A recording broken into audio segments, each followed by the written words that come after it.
ఈరోజు దేవుని హెచ్చరిక. పేతురు రాసిన మొదటి పత్రిక 5వ అధ్యాయం 8వ వచనం. నిబ్బరమైన బుద్ధి గలవారై మెలకువగా ఉండుడి. నిబ్బరమైన బుద్ధి గలవారై మెలకువగా ఉండుడి. మీ విరోధి అయిన అపవాది సాతాను గర్జించు సింహము వలె ఎవరిని మృంగుదునా అని వెదకుచూ తిరుగుచున్నాడు. అపోస్తులుడైన పేతురు ఈ పత్రికలను రాస్తారు. పేతురు యేసు ప్రభు తనకు శిష్యులుగా ఉండుటకు పిలిచిన వారిలో ఒకడు. చాలా చురుకు గలవాడు. దుడుకు పేతురు అని కూడా అంటారు. శిష్యులు 12 మందిలో పేతురు ఎంతో ప్రత్యేకమైనవాడు. మన విశ్వాస జీవితంలో అపవాది ఎప్పటికప్పుడు ఏవేవో ఆయుధాలతో మన విశ్వాసంపై దాడి చేస్తూనే ఉంటాడు. కానీ ఎప్పటికప్పుడు మనం దేవుడు మనకిచ్చిన విశ్వాసాన్ని కాపాడుకోవాలి.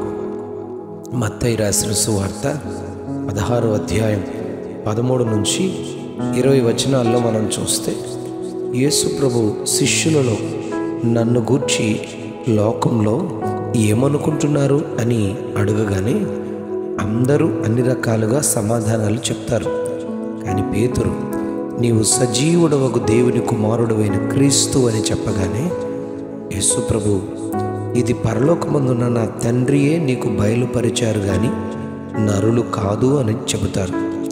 అంతలోనే యేసు ప్రభు తాను అప్పగింపబడుదునని యెరూషలేములో పెద్దల చేతను, ప్రధాన యాజకుల చేతను, శాస్త్రుల చేతను అనేక హింసలు పొంది చంపబడుతానని, 3వ దినాన తిరిగి లేచి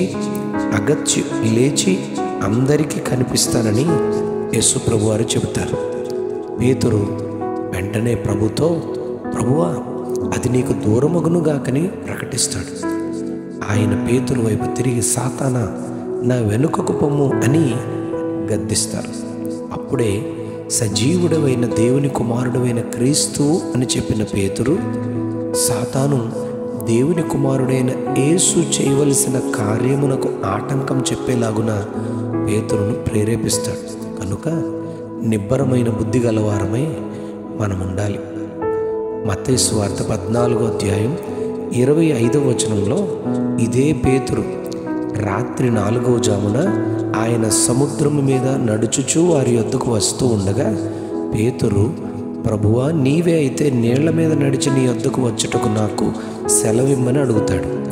ఆయన రమ్మనగానే పేతురు దిగి యేసు నొద్దకు వెళ్ళుటకు నీళ్ల మీదకు నడవడం మొదలు పెడతాడు. కానీ గాలిని చూచి భయపడి మునిగిపోసాగుతాడు.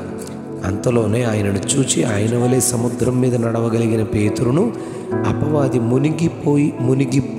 మునిగిపోసాగునట్లు అక్కడ వాతావరణాన్ని, గాలిని చూసేలాగున చేసింది. ఎందుకే నిబ్బరమైన బుద్ధి గలవారై మెలకువగా ఉండాలి. విరోధి అయిన సాతాను ఎవరిని మృంగుదునా అని వెదుకుచూ తిరుగుచున్నాడు గనుక మనం జాగ్రత్త పడాలి. మార్కు సువార్త 14వ అధ్యాయం 29వ వచనంలో పేతురు ప్రభువుతో అందరూ అభ్యంతరపడినను నేను అభ్యంతరపడనని ఆయనతో ఎంతో ఖచ్చితంగా చెబుతాడు. అంతలోనే 14వ అధ్యాయం 69వ వచనంలో ప్రధాన యాజకుని పనికత్తె పేతురును చూసి, వీడు సిలువ వేయబడుతున్న, హింసించబడుతున్న యేసు ప్రభువు శిష్యులలో ఒకడు అని దగ్గర నిలిచి ఉన్న వారితో చెబుతుంది. పేతురు నేను కాను అని, యేసును ఎరుగను అని బొంకేలాగున అపవాది చేసింది. అందుకే సాతానును గురించి పరిశుద్ధ గ్రంథంలో యుక్తిగల సాతాను, ట్రిక్కీ శాటన్ అని చెప్పబడింది. కనుక నిబ్బరమైన బుద్ధి గల వారమై మనం ఉండాలి. మత్తయి సువార్త 16వ అధ్యాయం 18వ వచనంలో యేసు ప్రభు పేతురుతో నీవు పేతురువు అనగా రాయివి, ఈ బండ మీద నా సంఘమును కట్టుదును అని యేసును గూర్చి తనకు కలిగిన ప్రత్యక్షతను బట్టి ప్రభువు పేతురుతో అలా చెబుతారు. కానీ యోహాను సువార్త 21వ అధ్యాయం 3వ వచనంలో కడమ శిష్యులతో నేను చేపలు పట్టబోదునని యేసు ప్రభువారు శిలువ మరణము పొంది ఆయన అనేకులకు కనిపించుతూ ఆయన తిరిగి 3వ దినాన మరణము నుండి లేచిన ఆ ప్రభువారిని ఈ పేతురు ఏమంటాడంటే, నేను నిన్ను విడిచిపోను అని చెప్పిన పేతురు ఏమంటాడంటే మిగిలిన శిష్యులతో, రండి నేను వెళ్తున్నాను సముద్రంలో చేపలు పట్టడానికి అని వారిని పిలుస్తాడు. వెళ్ళి చేపలు పట్టిన ఆ పరిస్థితిలో ప్రభు వచ్చి అడుగుతారు, ఏమైనా చేపలు దొరికాయా అని అడిగితే, ఏమీ దొరకలేదయ్యా అని చెబుతాడు పేతురు. అప్పుడు యేసు ప్రభు వారి దగ్గరికి వెళ్ళి మరలా పేతురును, నీవు నన్ను ప్రేమిస్తున్నావా అని 3 సార్లు ప్రశ్నించి వెనుకకు వచ్చి గొప్ప అపోస్తలునిగా ఉండునట్లుగా పేతురును బలపరుస్తాడు. కనుక నిబ్బరమైన బుద్ధి గలవారమై మెలకువగా ఉండాలి.